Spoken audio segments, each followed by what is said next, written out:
السلام علیکم خورو برا روجور پایشم خوب دغور دمچاقت. اگه از این پیش تصور میکردید که ثروتمندترین کشور دنیا چون منابع نفت و گاز داره، کشورهای عربی ای طرف یا قدرت داره، ثروت داره، تجارت داره، ایالات متحده آمریکا، اگه این رقم فکر میکردید تا جای را اشتباهه. چون ثروتمندترین کشور دنیا از لحاظ مساحت و جمعیت و منابع طبیعی و کشفش طرف یک کشوری است در جنوب شرق آسیا. دیگه کلماکل نمونم، خودون شما برید ببینید و لذت ببرید. یا چمونه ریوه که کامنت کنید، سابسکرایب کنید و در ضمن لایک پچیخ کنید، زنگوله را بزنید که از ویدیوهای بعدی هم خبردار شید. برید ویدیو رو ببینید.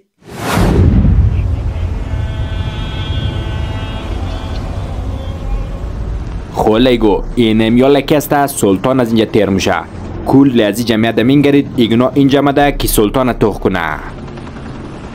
در شاری که سلطان تاش نه او شار فوری بسته مشونه. اینم اینجا یک عالم آدم اینم یالا جمع شده که سلطان توخ کنه. مو در جنوب برونای استی، در سر مرز با مالزیا در سر مرز استی. برونای کشوریه که نامش با یک عالم داستانها گره خورده که رقم افسانه ها وریه، از مسجدی که باطلا پشت داشته تا قصرهای فیشنی سلطان. خوش آمدگویی توخ کن. فقط سلطان جماعت دالش میگرده ای رقم خوش آمدگویی.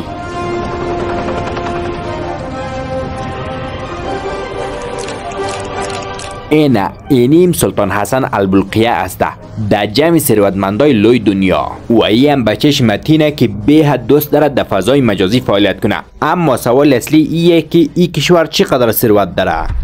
نفت و گاز داره این کشور. امروز ما در یک کشور به حد تاریخی آمده که در جنوب شرق آسیا واقع شده و در سومین جزیره بزرگ دنیا.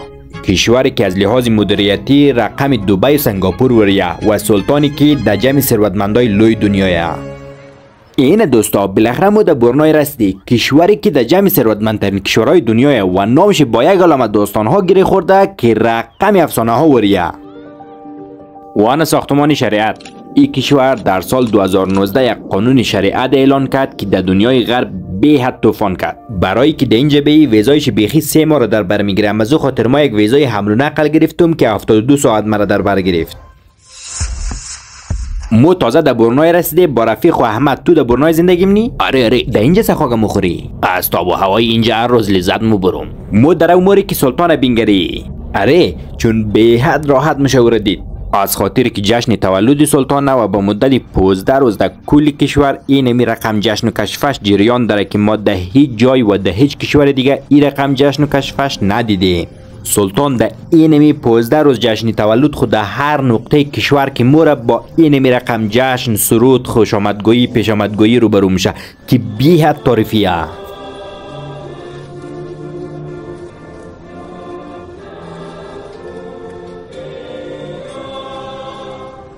تولد سلطان کل کشور جشن میگیره. یک نمونهش سعی کن. اینمی پارچه های زرد، اینمی پارچه های زرد سرای دکان مو فهمید نوشته که تولدت مبارک سلطان.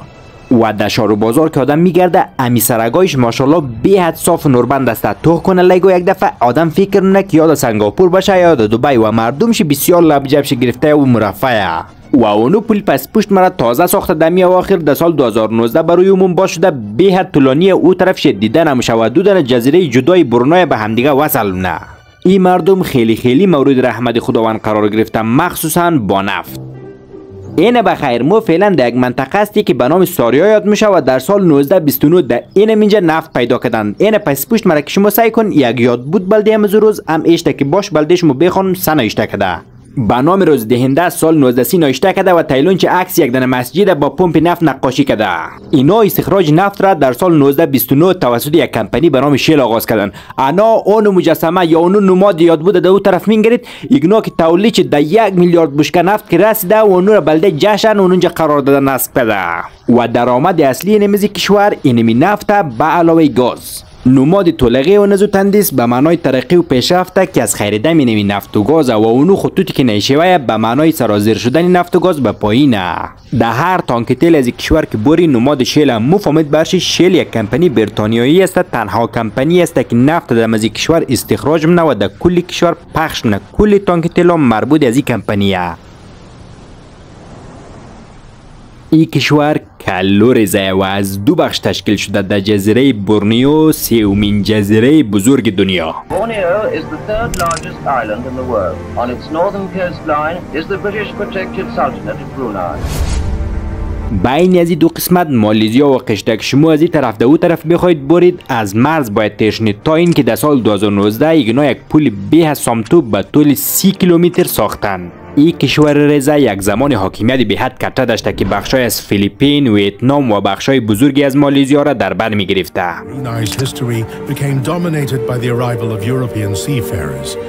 First the Portuguese, then Spanish and finally the British. بالاخره بریتانیا اینجا را برای 100 سال خوندیش ده و نفت هم بعداً پیدا میشه. After the discovery of در سال 1984 استقلال خود از بریتانیا میگیره و چیزی که برای این مردم باقی میمانه برونای سرزمین صلح و آرامیشه. بعد از استقلال از بریتانیا در سال 1984 این کشور نیم میلیونی از خیلی لحاظا مخصوصا ثروت و دارایی مردم دنیا را متعجب کردند. Deep inside, a heart beats faster as the oil streams forth. Soon, peaceful, unassuming Brunei will be very rich. و تویتویسوری افسانه‌ای اولادای سلطان که میلیون ها دلار هزینه داره و همچنان علاقه خیلی شدید سلطان به طلا که در تمام خرخندیلای موجود استفادهش از قبیل رقم موتورا تا رقم جدای شخصی مینگره و یاد قصه های 1001 شب مفته و اجرای شدن قانون شریعت اسلامی توسط سلطان که نوشیدن الکل در کشور کاملا ممنوع کرد. داستانهای از این کشور ریزه کلا طلا و الماس نوشته میشه. این داستان قصه ثروتیه که توسط نفت و گاز آمده.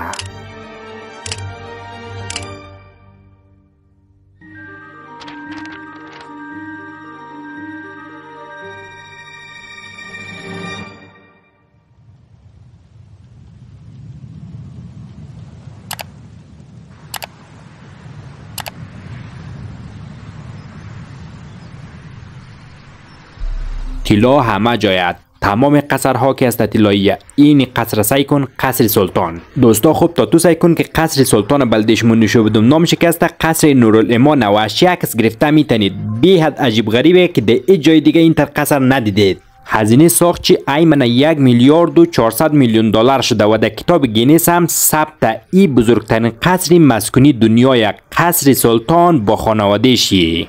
در طول سال 3 روز برای عموم مردم کلی مردم باز میشه که بیاد توخ کنه. دیگه وقت بسته از خاطری که سلطان و خانوادهش در اینجا زندگی نه. این قلعه سامتو بالای زمین 200,000 متر مربع ساخته شده. دارای 1788 دانه اتاق، سالن مهمانیش 5000 نفر، مسجد 6500 نفر و گاراژ 110 دانه موتور در خود جای میده. سر تا پای از این مردک طلا مبارک، خدا که داد نمگه بچه کی. داستان ها و افسانه های 1001 شب کشین دید. یخنچ ریله کن این امی مردک که پس پشت ما زندگی نه تمام مخرخنجلا را داره.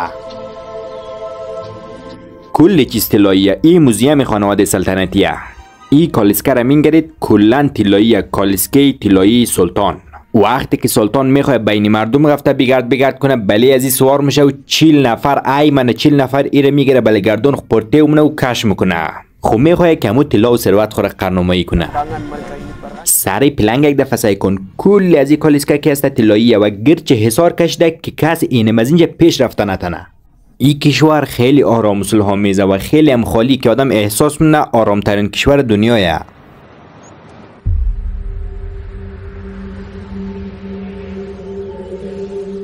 ولی گو خوب تا تو سعی کنید که یک مسجد با گنبد طلایی میخوایم در شما نشون بدم. مسجد سلطان عمر علی که به نام پدر سلطان فعلیه و گنبدی از طلای خالص پوشیده شده.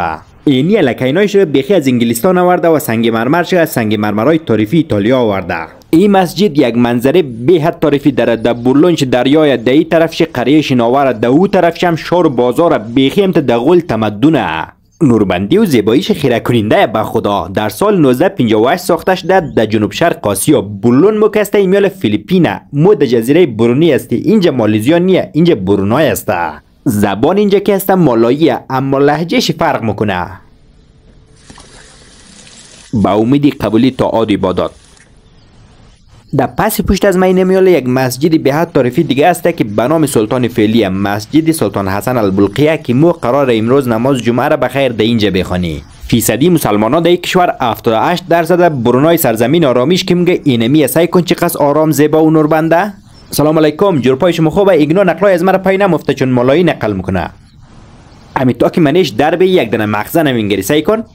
شماره 29 از خاطر وقتی که سلطان ولیعهد بوده 29 سالش بوده. این مسجد تاریخی در مجموع دارای 20 دنه گنبد کته و ریزه در مجموع.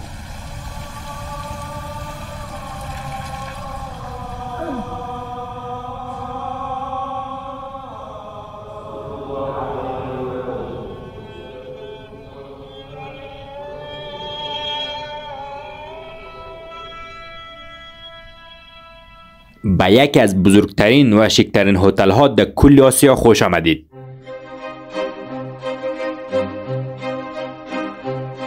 نام شکست امپراتوری واقعا یک امپراتوری دارای 360 دنه اتاق و در سال 2000 موعد استفاده عموم قرار گرفته. پیش از او رئیس جمهورا در اینجا رفت آمد میکرده و یک منظره بیحد نورمند به طرف دریای چین جنوبی در دریایی که ما در شما گفتیم بیحد خطرناک و موعد مناقشه دولت های اتاقای خواب شیک و بیز تاریفی اید نقل نمونم، اما یک سالن پذیرایی داره که بیحد کته و تاریفی در مساحت 660 متر مربع. او تو را خدا چندن از اینه برقی داره اینجا. از بلند که نیشه آمده اینمی سیومی شیدشان ما رقم مارکت وره خرخندی لایشی. او ماشالله. ما در کل عمر خو این تر پنجره های کته ندیدیم. این هتل باید 7 ستاره بود اما 5 ستاره از خاطری که الکل صرف نمونه. مشروبات الکلی در یک کشور ممنوع، حتی سیگار کشیدن هم ممنوع. قانون شریعت اجرا کرده. یک ساختمان بیخی داره به نام ساختمان شریعت. اینمی ساختمانی که پس پشت مینگری ساختمان شریعت. این کشور در سال 2019 یک قانون شریعت اعلان کرد که در کل دنیا سر و صدا برپا کرده جیغ و داد اونا را کشید. و این کشور خیلی زیر نفوذ بریتانیا است. وقتی او قانون اعلان کرد بریتانیا خشیم کرده مثل قدیم دیگه قد از اینا همکاری نمونه. یک جای به حد سامتو و عجیبی کشور اینمی جایه. اینجا بیحد یک جای سامتویه. اینجا در اینجا قبر 2 نفره که برای سالهای سال در غول شهر بازار در اینجا زندانی بوده. این جوانای کاکا قد یک دیگه خود زده بگیره که نامشکو داشته، امازو خاطر از طرف سلطان در اینجا در زیرزمینی برای دایم زندانی میشه و موگه آوازه است که از خانواده سلطنتی هم بوده و مردم دود ایگنا را سعی میکرده از خاطر که ایگنا بلده نانمان جور میکرده. وقتی که دود قوی میشه به این معنی که ایگنا هم دیگه مرده.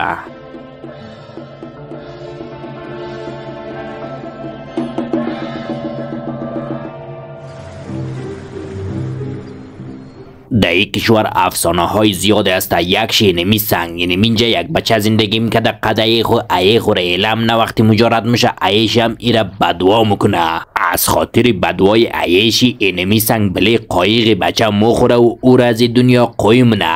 خلاصه در این کشور افسانه ها زیاد از کدامشی بگم بلده تو. اینه بخیر ما کم کم وارد یک قریه بلیاو میشی. یکی از بزرگترین قریه های بلیاو در کل جنوب شرق آسیا است. اینه در قریه بلیاو خوش آمدید، جایی که کلا در اینجا هم پولدارا و لویدایا و پیسه‌دارا زندگی مونه.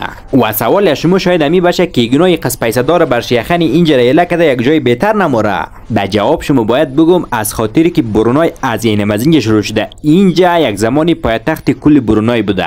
نوربند ولا یک شهر بلیاو در ثروتمندترین کشور دنیا در برونای. خودون شما توخ کنید دیگه. یک کم پیش غمسای که قریقی پیشاگ من یاون انداختی. در این شهر بلیاو 39,000 نفر زندگی مینه و نامش هم کمپینیر یر یعنی او. برای که بخوای مسجد نماز خونده بره باید قایق داشته باشه. این کشور واقعا مورد رحمت خداونده. حتی اینی قریه شگسایی کن هر چیز داره، مسجد داره، مکتب داره، شفاخانه داره، حتی سعی کن انوان بیلبورد هم داره. بیلبورد تبلیغش یک بانک چینایی در قول او بارش موشه.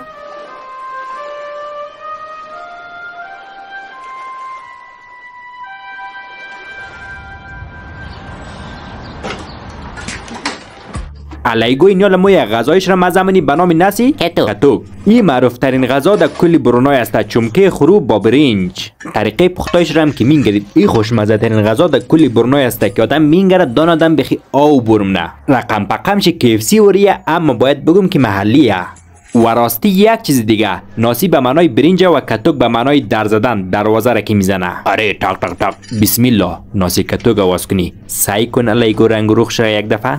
دان ما بخی پراو شده خوشمزه ترین غذای برونای. بسم الله الرحمن الرحیم.